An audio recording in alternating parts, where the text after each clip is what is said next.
आपसे ही मैं पूछता हूं, जब अपने देश में रासायनिक खेती 60 के दशक से पहले नहीं थी, क्या आपने कभी कैंसर नाम की बीमारी का नाम सुना था?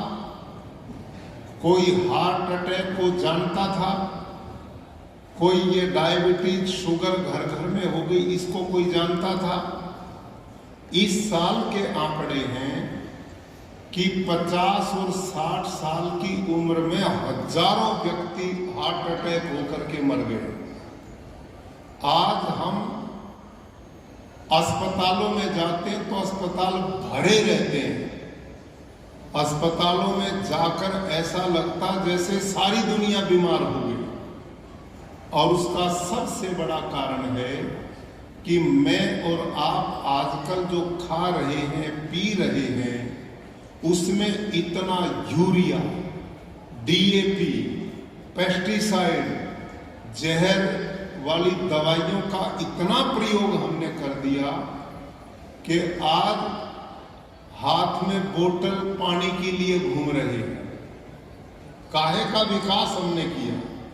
कोई जानता था कि पानी भी बिकेगा? भाइयों और बहनों, रासायनिक खेती के दुष्परिणाम अब खुल करके सामने आ गए हैं। विश्व स्तर की एक रिपोर्ट आई है जिसमें आया कि 24% ग्लोबल वार्मिंग के लिए, जलवायु परिवर्तन के लिए रासायनिक खेती जिम्मेदार है। और अभी यूनेस्को की, यूएनओ की एक रिपोर्ट आई है कि जैसे किसान भारत में और दुनिया में यूरिया, डीएपी, जहर डाल करके खेती कर रहा है, यदि अगले 40-50 साल यूं ही करता रहा तो सारी धरती ऐसी हो जाएगी जैसे घर का फर्श होता है। एक तिनका भी धरती पर नहीं बचेगा तो क्या खाएंगे, कैसे जिएंगे?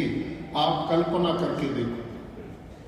जैसे महाराज श्री ने आध्यात्मिक रूप से एक बात कही और हम गांव के लोग भी एक बात बोलते, जैसा अन्न वैसा मन।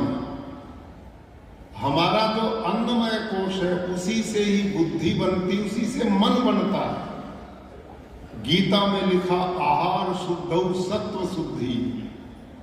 आहार शुद्ध होगा तो मन और विचार शुद्ध होंगे। इस बात पर रिसर्च करके देखो, मानव की जिन जातियों में नशा है, जो मानव जातियां मांसाहार खाती हैं, उनमें हिंसक प्रवृत्ति सबसे ज्यादा मिलती है।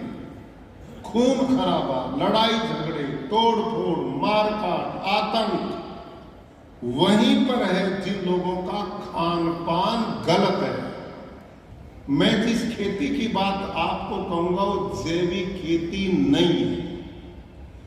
मैं जो बात कह रहा हूं उसका नाम प्राकृतिक खेती है, नेचुरल फार्मिंग है, प्राकृतिक खेती है। अब हम में से बहुत लोग यही नहीं जान पाते कि जैविक खेती क्या है और प्राकृतिक खेती क्या है।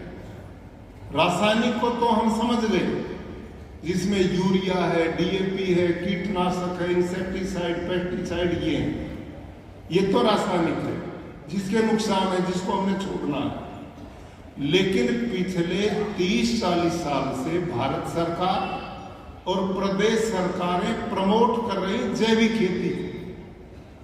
लेकिन 30-40 साल के प्रयास के बाद भी हम अपने देश में जैविक खेती के मॉडल खड़े नहीं कर पाए। क्यों नहीं खड़े कर पाए? क्योंकि उसमें किसान की उपज घटती है, उसकी लागत कम होती नहीं, उसकी मेहनत कम होती नहीं। अब जब हम आप सबको ये बात कहते हैं कि जहर मुक्त खेती करो, तो एकदम किसानों के कान खड़े हो जाते हैं कि यदि हम ये जहर मुक्त खेती करेंगे तो हमारा उत्पादन कम हो जाएगा, हमारा उत्पादन घट जाएगा। इसलिए लोग रासायनिक खेती को छोड़ना नहीं चाहते। लेकिन इन सब चीजों का समाधान मैं आपके बीच में दूंगा। पहले आप ये समझो कि जैविक खेती क्या है।